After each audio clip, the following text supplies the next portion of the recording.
This is Andrew Stotts talking about careers in finance with Jason Goldstein. Jason, why don't you tell us a little bit about yourself? Hi, Andrew. Yeah, as you said, Jason Goldstein, originally from Cape Town, South Africa. Been in Bangkok now for 6 years. Uh, Started in finance in the asset management space after a degree in finance and accounting. Started leaning towards accounting actually, and then found I was having a lot more fun learning finance and was a bit more risky, but I decided to take that path. Spent a year working as an asset manager, but really got into or found a lot more interest in the corporate finance side of business. Mm. What does Over on corporate this, finance mean anyways? Like sometimes a young person may not even really know. What does that mean?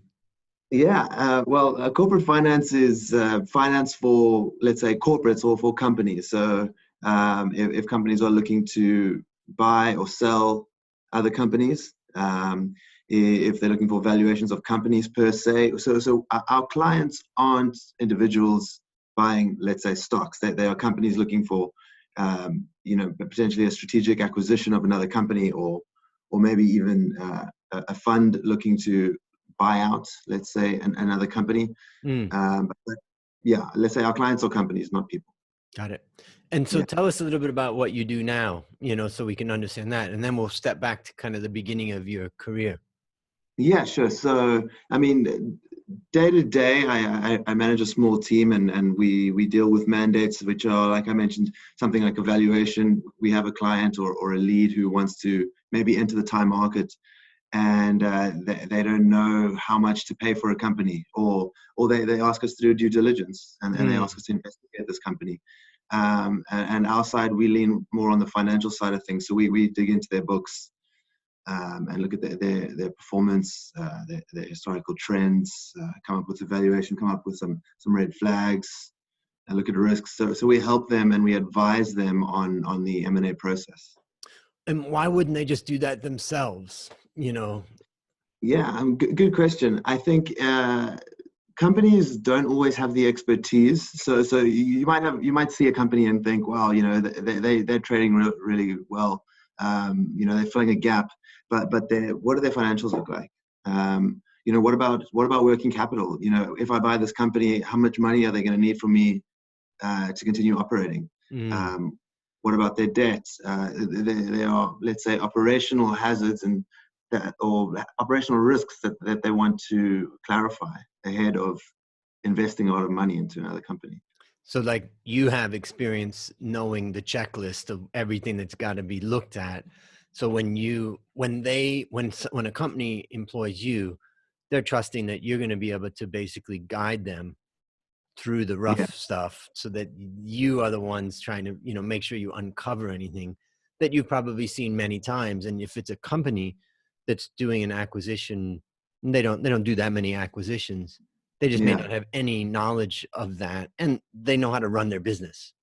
yeah, exactly. I mean, a lot of the times it's also they are busy running their business and they can't just stop. And an acquisition can be quite heavy on your time. They can't Mm. just stop running their own business in order to try and expand and grow. They'll need us to do a lot of that heavy lifting, and to dig in. I mean, sometimes something as simple as, you have a startup and the CEO doesn't take a salary, so the margins are great. Then they go into buy, and then when they install a new CEO, the margins are all crazy. They need us to go in there and work out a little something like that, maybe. Mm. So you can see through the manipulations. I mean, that it's a great example, and it happens all the time with startups where the management team takes almost no pay, and then Yeah, they'll say that the profitability of their company is very high. But if you buy that company and you're going to bring in people at market price, disaster. yeah. So yeah, exactly. So we go on, and then we do all the financial models, and we look at, okay, this is the valuation as they've spoken about it, but if we start bringing in these normalizing or real world factors, what is the actual valuation going to be now? What's the value going to be to the acquirer, which is Mm. not always the same value that you're going to get, just looking in from the top. And maybe we can talk just a little bit about valuation. Like, what does Mm. valuation mean to you, and from a high level perspective, how do Yeah. you look at valuation? So, I mean, interestingly, I see valuation or value as a range. I mean, there is no specific one value. Mm. I enjoy watching football. Okay, for example, I'll pay, and assuming you don't, you'll pay more for that. I'll pay more for that ticket than you will. Okay, there is a big there's a range and it's relative. Um, Mm. so I think when looking at value, instead of trying to pinpoint a single figure, we need to look at a lot of things around what's happening, what the use or what the intentions are of the valuer or the acquirer looking to value a company. I'm looking to purchase a target. So yeah, I mean it's a lot of things. Yeah. Well, let's talk about that for just a moment, about the Yeah, range concept. I was just thinking in my mind, like, hey, what's it worth to you? yeah, Like, that's kind of the way. Yeah, you can come up with it. Even if you came up with a business value, yeah, you could come up with a value, but what you're valuing it is as it is. yeah, So you're saying, yeah. okay, let's just say, let's say that a company has 10 branches of a restaurant it's a Hmm. 10 branch restaurant. They've done pretty good, but based upon their constraints and all those things, they can expand it, 10, 20% each year, whatever. So, in 5 years, they're going to be 50 branches or whatever that would be. Yeah, And you could value that and say, that's worth 100. And yeah, then you could have, let's say, a restaurant chain that really doesn't have that particular lineup, and hmm, they could bring that into their business, and they have the capital, and yeah. they've already got the purchasing power for all of the raw materials and all that. It's like they can plug that in and they can grow it to 500 stores in 5 years instead of 50. Precisely. Yeah, yeah, And and that so, completely changes the value. yeah. And I remember negotiating once something like that. And I argued that, hey, look, you're going to have 500 branches, 5 years from now, that's going to be worth $1 billion was the deal that Yeah. I was involved in. And I said, that's going to be worth $1 billion. And they said, that's our $1 billion. And I was like, okay, good point, but we still want some of that. Yeah, yeah. I had a similar negotiation recently where the acquirer's coming in and the target's going, well, hey, look how much I'm worth. I was like, yeah, but it's with the acquirer's money. So like, we have to find that happy middle, right? And then a funny element of valuation that I find in the M&A space is a lot of the time it's a guideline Mm, in deal negotiations. Very often we don't actually settle on that specific value. Um, the deal relies on you need valuation, you need the ranges to point you in the right direction. But ultimately, what a buyer and seller are willing to agree upon doesn't often hit that exact amount. mm. And that's why I like the idea of the range when I think of value, is that as long as, for me, I'm happy if I've managed to determine a range that everyone's satisfied, that Right. satisfies everyone. And maybe we can talk generally about how do you value a company. Now we've just talked Mhm. about kind of what is valuation, or what is the value of a company, what is it worth, Yeah. but how does someone value a company? Yeah. All right. I mean, so we we tend to focus as much as we can, and then again, it depends on the type of company and the situation that it's in. But let's just assume it's a normal, mature company with a bit of history. We're going to look at something like a DCF. Okay, Right. cash flows are the most important. Cash is king. Hmm. We want to see if the company has an ability to generate cash flow. But there are also a lot of assumptions that we need to rely on. So what we do to try and cover against that is that we look at other valuation methods as ways of validating that, whether Mm, they be relative value. I mean, again, it depends. If I'm working with a private company, then it's tricky, but we have to use public multiples that we adjust for mm, private companies. If it's public companies, then it's slightly easier. We've got some multiples that we can work with. We don't have to get as creative, but the idea is that as much as possible, we focus on a cash flow based valuation, and then we use the relative valuation to really back up or prove or maybe the first attempt something's wrong, and mm. never really the case studies that you sort of that you grow up with learning don't always work in the real world, and you have to get a little bit creative to try and match up the values, or try and understand, why companies are priced, or are not, I guess, not matching up to the way that you saw in the textbooks. So there's two parts of that. One part of that is that, in the world of finance, really none of the theories that we learn they can't be applied consistently. Yeah. If you just say, well, I'm going to use beta and I'm going to calculate beta this way, if you apply that across every company in that way that you calculated, you'll get some really wacky, results for some of the companies. And that's different from, as I say in the valuation masterclass, I talk about, like the law of gravity. We can construct a building based upon a law that doesn't change. Imagine if the law of gravity was changing day by day. It would be very difficult to build. You'd have to build a building with so much room for error, for movement and stuff, that the buildings would be 10 times more expensive to build. We'd be living on the ground. So the first part of that is, just that the frameworks can never really work consistently. They're just frameworks. The second part of that is that there are times where the numbers that you're seeing out in the stock market, out in the transactions that are happening way above the value that you're calculating. And let's say you've got your forecast reasonably right, and you've got your discount rate reasonably right, and you're seeing that person wants this price way over here, or in the stock market the multiples are way over there. So maybe you could just talk about those two different aspects of, I mean, I think that the market. I mean, market sentiment. I would say that although you find you can make sound assumptions to get to a value that might not necessarily in the listed case be where the stock market where the market expects the stock to go. I mean, it could be something as simple as you haven't priced something in that people know. It could be, there are a range of factors on the more, let's say, the private market space. Again, there are funny reasons for this. I've had some situations where someone's come in and said, our budget's 20. We're happy to settle on 18. And I come down like, it's worth 11. They're like, yeah, but it's still 10% within our budget. And then it's like, well, why did we do a valuation in the first place? We'd spent all this time putting it all together. And there are these factors that don't always get captured by the numbers. But another way, at least, I mean, I like numbers. I like trying to defend myself. This is where something like sensitivities come in and play a big role. I enjoy a large sort of set of different sensitivities and playing around and trying to reach that value that they speak of, and testing the assumptions.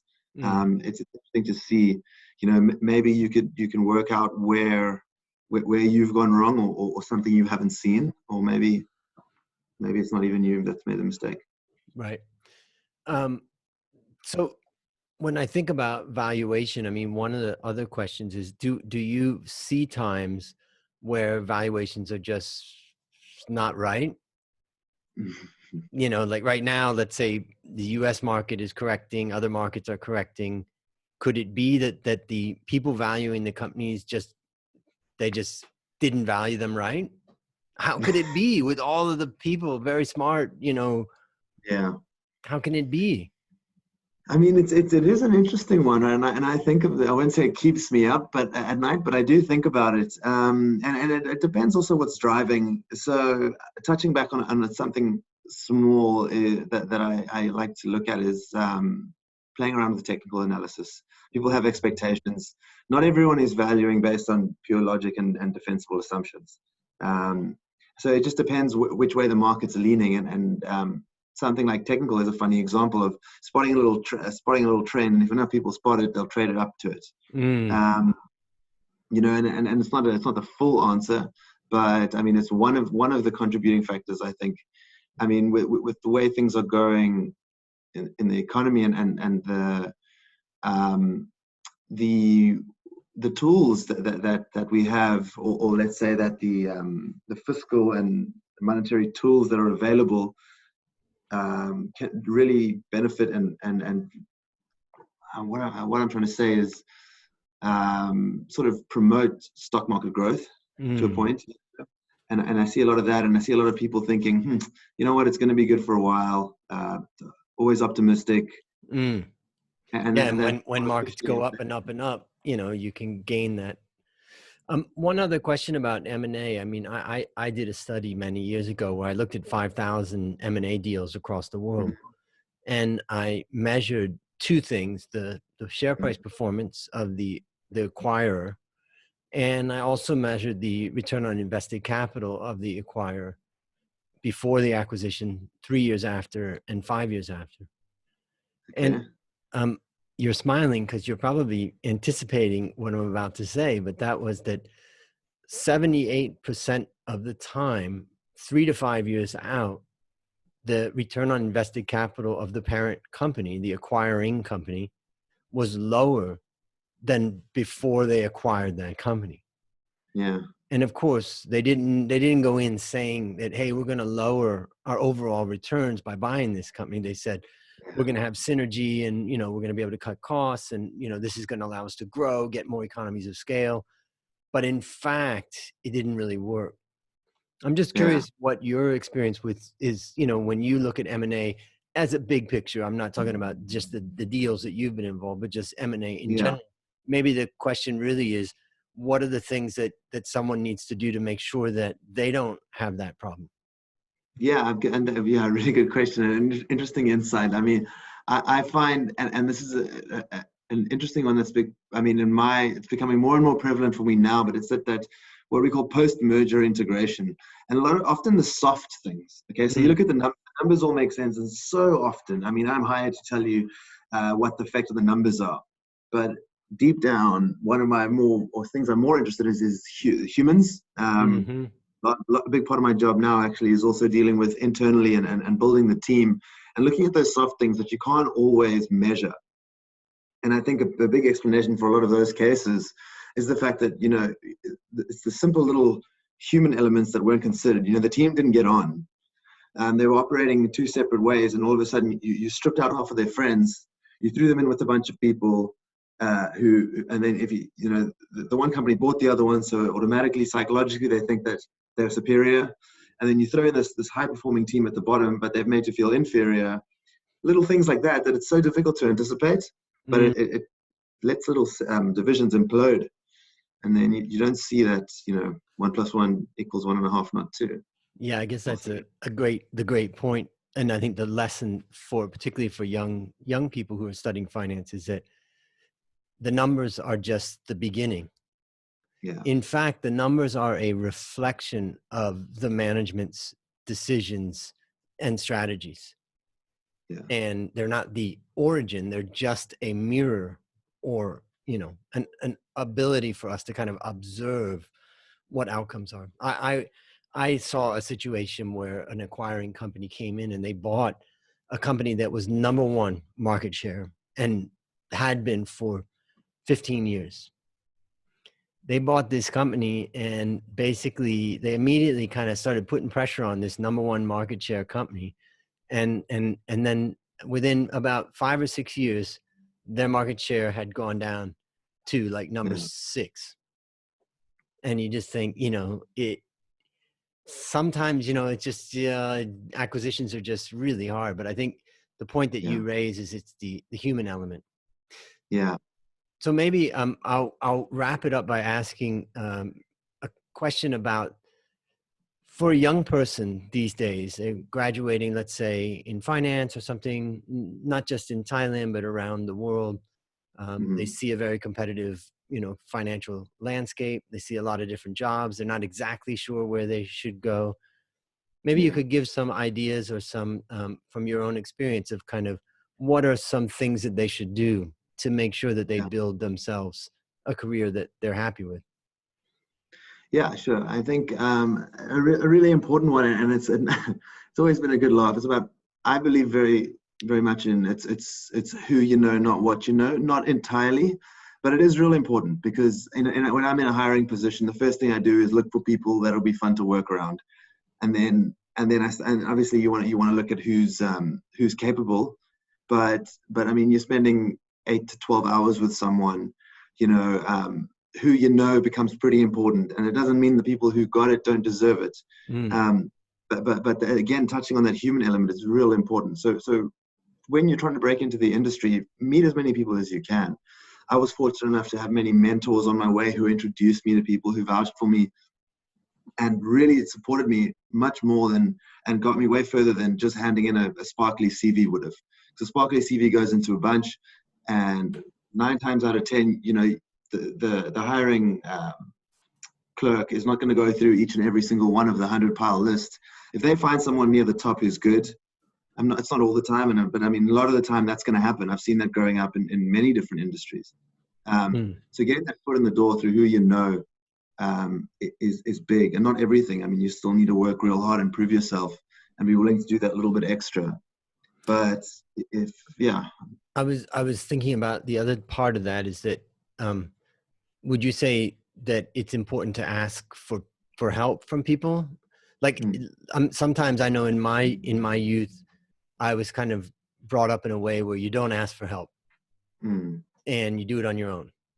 And now as I yeah, look back, I realize, there were people that were willing to help me along the way, but they yeah, didn't because I didn't ask for it.